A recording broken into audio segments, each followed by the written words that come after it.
Please welcome to the stage the 79th Secretary of the Treasury, Scott Bessent.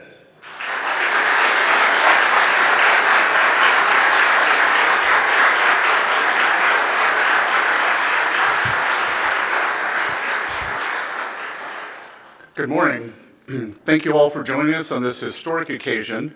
And of course, let me extend a warm welcome to the First Lady of the United States, Melania Trump.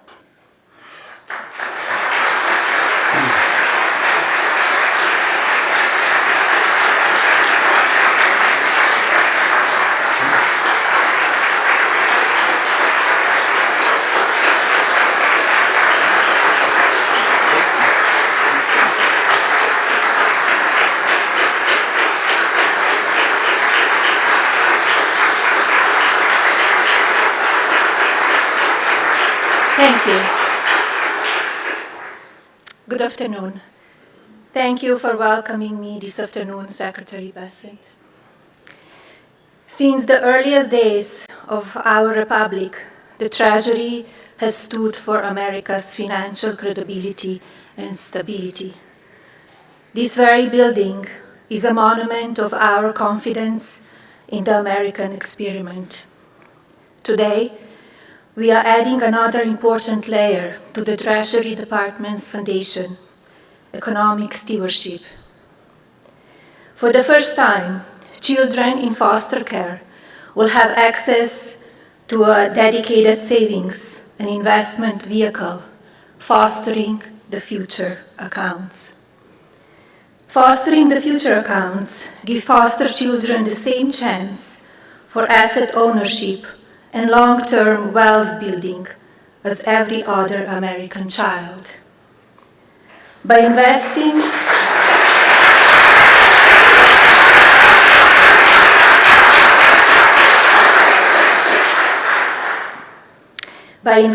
in our foster youth now, we help strengthen America's workforce, communities, and economic future. Ownership turns the principle of individual liberty into sustainable reality. For children in foster care, this is especially important.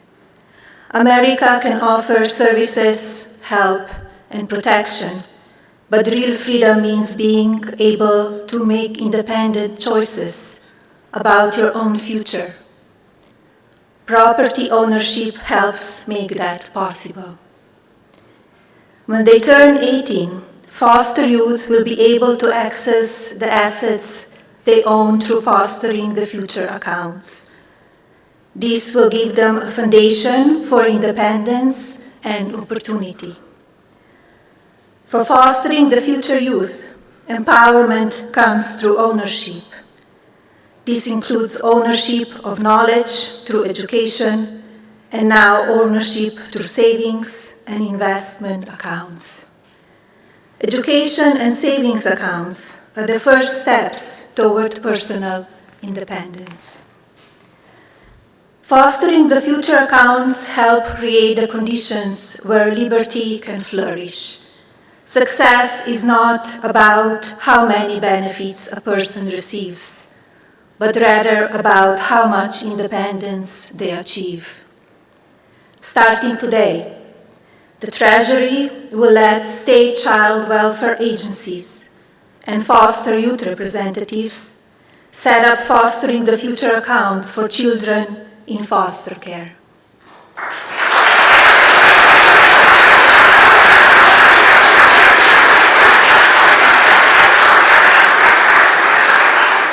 We already have measurable results. 23 governors have pledged to set up Fostering the Future accounts in their states, including Governor Little from Idaho, who is here with us today.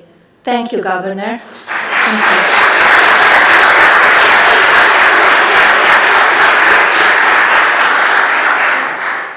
you. Now is the time for everyone to act.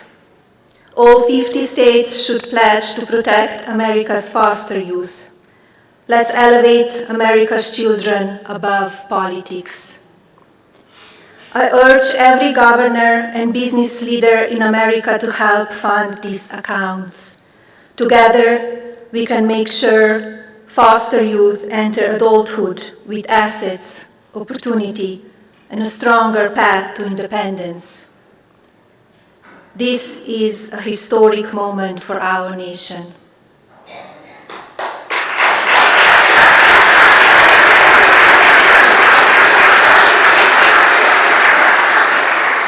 We should aspire to raise a generation of builders, creators, entrepreneurs, and leaders whose futures are shaped by their ambition, not their circumstances. A strong education and financial assets will give them tools for a lifetime. Thank you.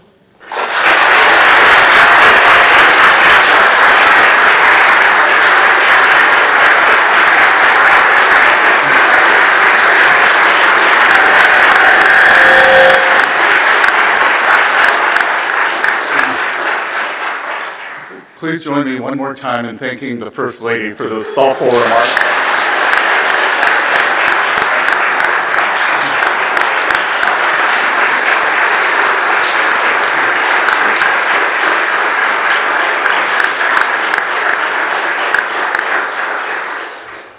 Fostering the Future is the latest expression of her long-standing work on behalf of America's children.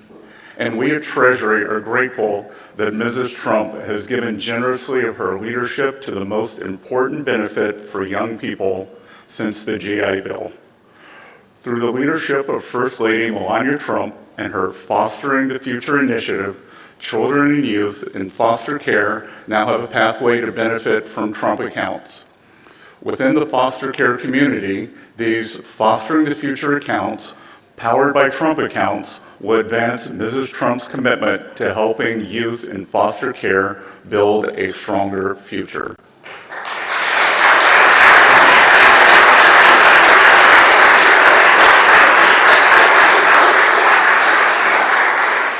Of course, Trump accounts are a historic new savings tool to democratize the benefits of private ownership and compound growth. Every American child born between January 2025 and December 2028 is eligible to receive a $1,000 seed contribution from Treasury. Assuming historical growth rates continue, that single deposit in an index fund should grow to at least $500,000 by the age of retirement, demonstrating that assets of life-changing scale can begin with small steps. But as we began to develop Trump accounts, the First Lady emphasized that foster youth face difficulties that few others do. She noted that it is not enough for this program to function seamlessly for some, that the children who stand to benefit most from the Trump accounts must not encounter any barriers in accessing them. So today, because of the First Lady's leadership, we are embedding foster youth into the fabric of this program from the outset.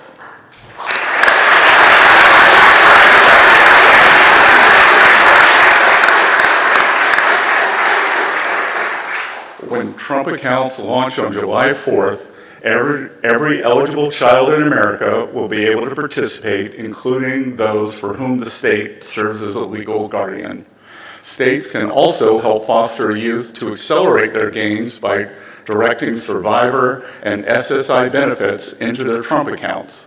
And at every step, Treasury will provide expert guidance to child welfare agencies through a dedicated support line. Now, as we begin to enroll eligible foster youth across the country, I especially want to recognize Governor Jeff Landry for his leadership. Our goal is to work toward full participation from all 50 states. And I encourage every local welfare agency to follow Louisiana's example by looking beyond a child's present circumstances to invest in their potential, by affirming that the child born into adversity possesses equal worth as the child born into abundance. Of course, those convictions have long animated the First Lady's Be Best Fostering the Future campaign. Now I'm delighted to see Mrs. Trump bring that same focus to the more than 330,000 young people who live in foster care. 1 in 5 of whom will become homeless after aging out of the system, while only half will obtain gainful employment by the time they turn 24.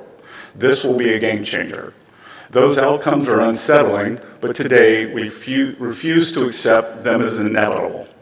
Trump accounts will build long-term financial security for millions of children, and for foster youth in particular, the program will ensure that their futures are shaped more by the possibilities rather than by the circumstances behind them.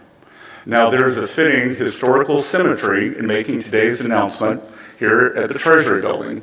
Of course, before he became America's first and most iconic Treasury Secretary, Alexander Hamilton was an orphan, sustained by little more than a belief that his origins need not define his fate. An indigent boy from the Caribbean could in fact become the man who made modern America. And along the way, Hamilton knew what it was like to come of age without the anchor of a stable home. Yet it was his wife who committed herself to the cause of foster children. Eliza Hamilton married one orphan, raised another, and then established New York's first private orphanage. I believe she did so because of an idea that remains as relevant in our time as it was 2 centuries ago in hers, that we cannot measure a person's value by the conditions of their birth or their upbringing. America was founded on that premise. No other nation dared stake its identity on the distance a citizen could travel from the place where they started. In fact, over the sweep of human civilization, the arc of a life was largely fixed before it even began. In the old world, outcomes were predetermined and mobility foreclosed. But today, we meet a remarkable moment in the life of a nation that has never attached greatness to the ease of beginnings. On the eve of America's 250th anniversary, we are demonstrating to foster youth that one's birth is not binding, and where they begin need bear no resemblance to what they can become. Today, in the place where Hamilton's legacy surrounds us, we are extending the reach of this institution to the young people his wife devoted herself to defending. We are affirming that the American dream belongs to every child, and because of the President, Mrs. Trump, through her Fostering the Future initiative, we are equipping more children to claim their rightful share of it. So thank you all once again for joining us and being part of this historic occasion. I look forward to the launch of the next chapter of Fostering the Future in Trump accounts in the coming weeks, and to the futures that will take shape alongside them in coming years ahead. Thank you very much.